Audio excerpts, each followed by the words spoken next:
Hello and welcome to Out of Spec Reviews. You join us in beautiful Malibu, California, where we have the brand new 2021 Nissan Rogue Sport. This one has everything on it. It's the SL trim. We have it just for a couple hours. We're actually in town for another event, but we said, hey, can we just borrow your car, Nissan, and go rip it up the canyons? They said, sure. So let's go for a quick drive and learn if this Rogue Sport has any sporting credentials.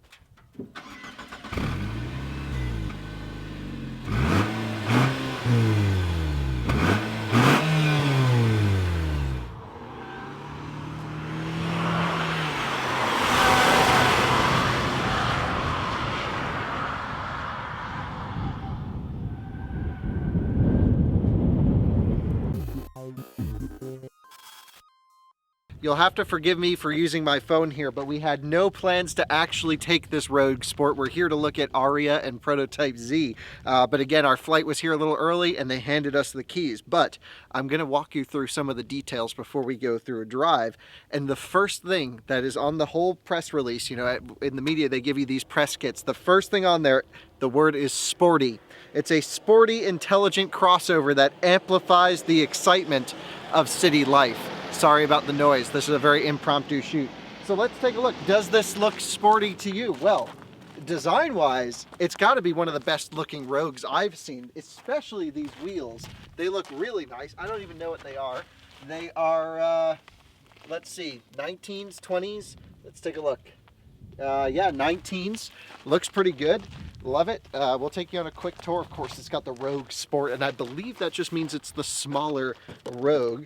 And let's pop the trunk. Oh, that's locking, unlocking. This one's the trunk one.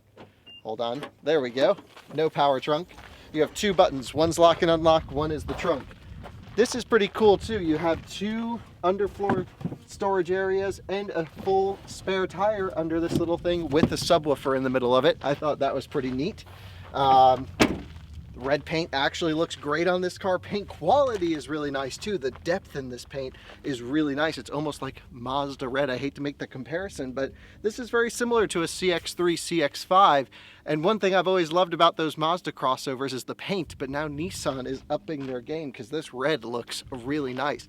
Let's walk around to the front of the car where I will reference some more materials for you. And I'm going to go down to the spec list. We have a 2-liter 16-valve 4-cylinder, 141 horsepower at 6,000 RPM, 147 pound-feet of torque at 4,400 RPM. It's not very fast. We just drove it up the hills here and we were like wide open throttle. But this is not really meant to be a sporty car. We're up here in the canyons because it's beautiful. But driving around town, cruising on the highway, the engine and drivetrain actually felt incredibly refined, and we'll talk about that during our drive as well. Let me pull up some more details on the car for you. It says it has nimble driving dynamics. This is all straight from the press release. It has multi-link independent rear suspension, front independent front suspension. It's got stabilizer bars, of course. A whole bunch of stuff that is not so necessary to know. I think the price starts at low 20s. This one's $32,000, right, Tijmen? Yep. Yeah, $32,000, which honestly, it drives great. Like for 32 grand, it has everything you want. One thing we're probably not going to be able to see up here in the canyons is Nissan's ProPilot. We've experienced it with the Nissan Leaf, so go back and see our review on that car. It's an amazing system. It just does great lane centering on the highway and adaptive cruise. We used it sitting in LA traffic out here to Malibu. And wow, it's good. So for 32 grand, I think you get a lot of bang for the buck. Let's go see how it drives in the canyons. Is it actually sporty? It's the first word in the press release. We got to test it out. Let's go. All right, we're going to get the Rogue started up. Revs up pretty high on startup. We don't need any copyright claims. AC is going to go. Look, we're just going to go for a quick drive and just see what it's like. A couple things on the interior we should talk about as well. These gauges are really nice, very deep gauges and analog gauges. I really love physical gauges. All this digital stuff, not really for me. You have a few different driving modes. They're down here by my left leg. You can't see them. We have normal, which the car starts in. Then you can select sport or you can select eco. We're gonna go sport mode for this drive, of course.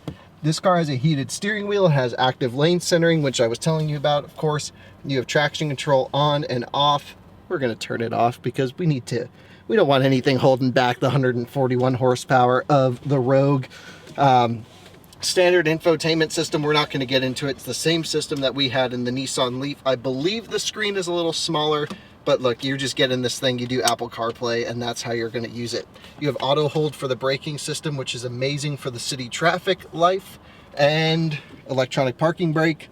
We do need to talk about the transmission though. It's a CVT that simulates 8 gear ratios. So if you're driving along normally, you can hear it shift, although it doesn't have to. So I found that pretty interesting. But let's go into drive and see how this thing does from a sporty driving perspective. All right, so we're pulling out in the Rogue. Forgive us if the video's a little shaky. It's Tijmen's fault, not mine. But I think the first thing we need to do is just give it a nice wide open. Here we go. All right, so really not that bad. It's not like blindingly fast, and of course it could use a turbocharged component, especially for higher altitude applications like where we live, a mile high in Colorado. But you know, it's really not too bad. I'm keeping the car in drive right now in the sports setting. I want to see how it manages the power with CVT. This is one of my favorite canyon roads here in Los Angeles. I absolutely love it. And we're going to see how it feels. So instantly, you know, I'm evaluating this car in a non-traditional sense. This is meant to be your daily driver, your cruiser. This is not meant to be a canyon blaster. You're not buying this to go have fun in the weekends. But they did say it was sporty, so we need to see if it is. And the answer is, it feels pretty nimble. Yeah, I guess actually. It doesn't feel heavy at all. It feels light on its feet. The steering is incredibly light. And I'm not exactly sure why it doesn't have a great engine. Like, I wish this thing had a little bit of a turbocharged component to it. Something that would really make it go. Let's just see if we're good to go. We are, thank you very much. They have a Mercedes-Benz driving event here, I think. I can see Mercedes flags here. So they must be doing a video shoot or something. Let's take a look. This is interesting. You can see a camera operator here on the left. Nice. Yeah, and I can see green flags up at the top. Maybe they're doing hill climbs for a press event. Who knows?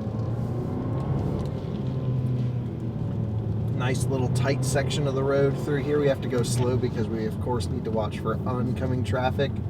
But it feels good. Look at this thing. Really, actually nice chassis dynamics. I gotta say, they're building good cars. Someone had an off here. You can see skid marks. Yeah, these roads are gnarly. They'll bite you if you are not careful, for sure. Lots of rocks all over the place. Recently had a Morgan Plus 4 on this road. If you go back a couple of videos ago, you'll see the review of that car. I shot it over in Angeles Forest, but I had it on this road quite a bit, and that was like the perfect car for this road. I thought it was really nice. Here we go, wide open throttle. You can deploy full acceleration all the time. It's like the Enthusiast 911. You buy the base one because you can work it hard. It's the same thing with the Rogue Sport. You're able to use all of the power on tap all of the time, and there is a sense of satisfaction to that, for sure. It's definitely like, if you need a practical car in the family, but you also like to hustle around, no question, this is nimble enough for some of these roads. And we're not really pushing it hard, keep in mind, right now. We will in a little bit. But initial impressions are really, really good chassis balance. Doesn't seem to understeer too much. It just gets into the corner. The transmission's a little bit wonky, but it tends to, you know, just holds the gear. I guess it doesn't matter as long as you have some control over the engine revs. Yeah, like there, I wish it would just stay in the lower gear. Just running in a red line. Here we go. Look at this section of road.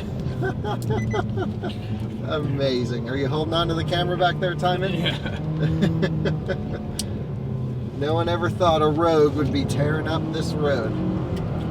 But you know what? It's not bad. I don't even know if this one's all-wheel drive or not. You can get a front-wheel drive or all-wheel drive. I think it's an all-wheel drive. Definitely is not spinning the front tires. There is a hint of torque steer, though. We'll have to check if it's an all-wheel drive or front-wheel drive.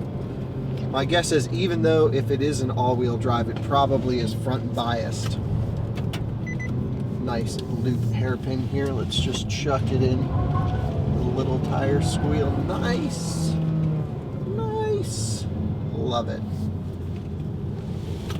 Man, Nissan's really doing a lot right now. They're coming out with their 10 new models or 20 new models over the next 10 years for the US market. So we have Z Proto and Aria that are coming out very soon.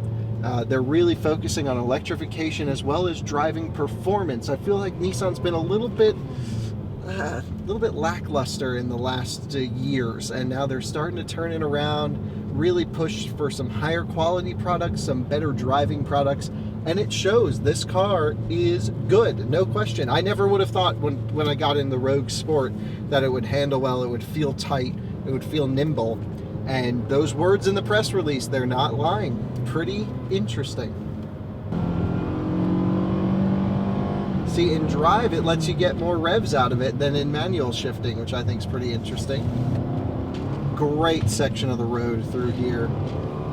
And the car is doing, like, it's not bad, actually. Like, I would totally keep up with a lot of stuff that would be unsuspecting of the urban SUV Nissan Rogue Sport.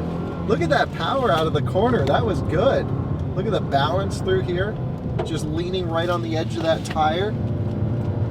Very nice. Very nice. Really good body control. Very little suspension lean. The car does not give a fuss. Traction control staying out of my way. Of course, I've turned it off, but in some cars, off isn't off. I like it. Wow, call me impressed. Very rarely do I actually get impressed by a vehicle. I have to say, this thing is a true performer. Better than the Mazda CX-3 that we just had, or CX-30, I guess it was.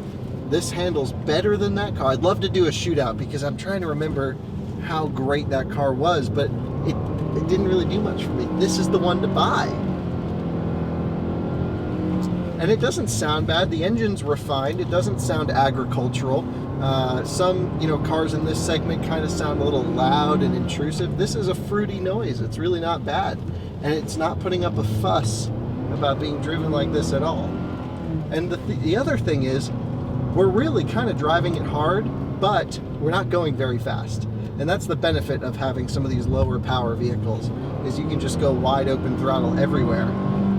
And, if you were driving a normal car on a road this tight, you'd never be able to be pushing it because it's just too narrow of a road and we're not on a track. But in this, you can actually have fun at reasonable speeds. Rogue Sport. It's the car for when you have to convince the family you need a sensible vehicle, but you also want to have a little bit of fun. I like it.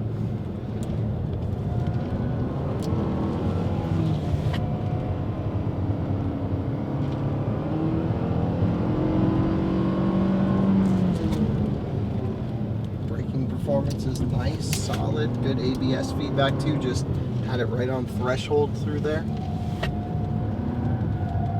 It's way better than the Nissan Leaf that had a really poor brake pedal tuning calibration. This has good calibration, and look at this thing dance around these corners. No question, it's good.